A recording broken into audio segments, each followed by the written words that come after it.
කවදාවත් හිමිවෙන්නයි කියලා දැන දැනත් ඔයා එක හිතකට ආදරය කරනවද? එහෙනම් මේ වීඩියෝ එක ඔයාට හොඳටම ප්‍රයෝජනවත් වේවි. ඉතින් අපි අද කතා කරන මාතෘකාව ඒක පාර්ශවික ආදරය. දන්නවද දෙයක්?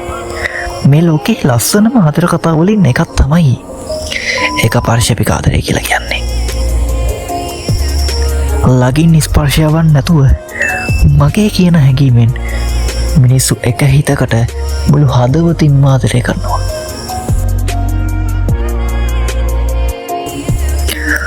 කවදාවත් අපිට අයිති වෙන්නයි කියලා දැන දැනත් ආදරය කරනවා. ඉතින් ආදරය තේරුම් ගන්න හොඳම විදිහ තමයි ඒක පාර්ශවික ආදරය.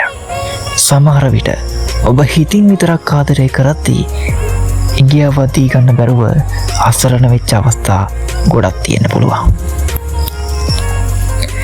ඒ හැමදේම එක්ක ඈතකට වෙලා හිතින් විතරක් ඒ රූපෙ දිහා මවාගෙන හීන ගොඩක් පොඩි පැදගෙන ජීවත් වෙන්න පුරුදු වෙලා ඇති. අතහරින්න එපා. කවදාවත් අතහරින්න එපා. ආදරය කරන්න. ආදරය කරන්න. එයා ඔයාට හිමි නම් එයාව අනිවාර්යෙන් ඔයාට හිමි වේවි. එයා ඔයාට හිමි නැත්නම් එයාව අහිමි වේවි.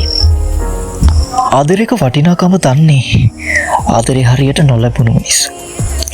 සමහර මිනිස්සු ඉන්නවා ඒ මිනිස්සුන්ට කවදාවත් ආදරේ හිමි වෙලා නැහැ. ආ දන්නවද කොල්ලෙක්ගේ පළමු ආදරය? කොල්ලෙක්ගේ පළමු ආදරය තමයි එයාගේ අම්මා. කෙල්ලෙක්ගේ පළමු ආදරය එයාගේ තාත්තා. ඒක පාර්ශවික ආදරේ හරි සුන්දරයි. මොකද හිත රිදුනත් හිත රිදෙන්නේ එකම එක මිනිස්සෙක් විතරයි. මොකද මේක ඒක පාර්ශවික ආදරය. මේක මම අත්දැකීමෙන් දන්නවා. මොකද මමත් ඒක පාර්ශවික ආදරය කරන කොල්ලෙක්. ඒක පාර්ශවික ආදරය රිදවිය හැකි නමුත් ඒ කරදරයකින් තොරව වේදනාවකින් තොරව තනිවම ගලා යනවා. සමහර විට ඉර නොදන්නවා ඇති සූර්යකාන්ත මල් ඉර මත්තම නැහෙන බව. ඉතින් තනිව ආදරය කරන්න. ඔයාගේ ආදරයට good luck.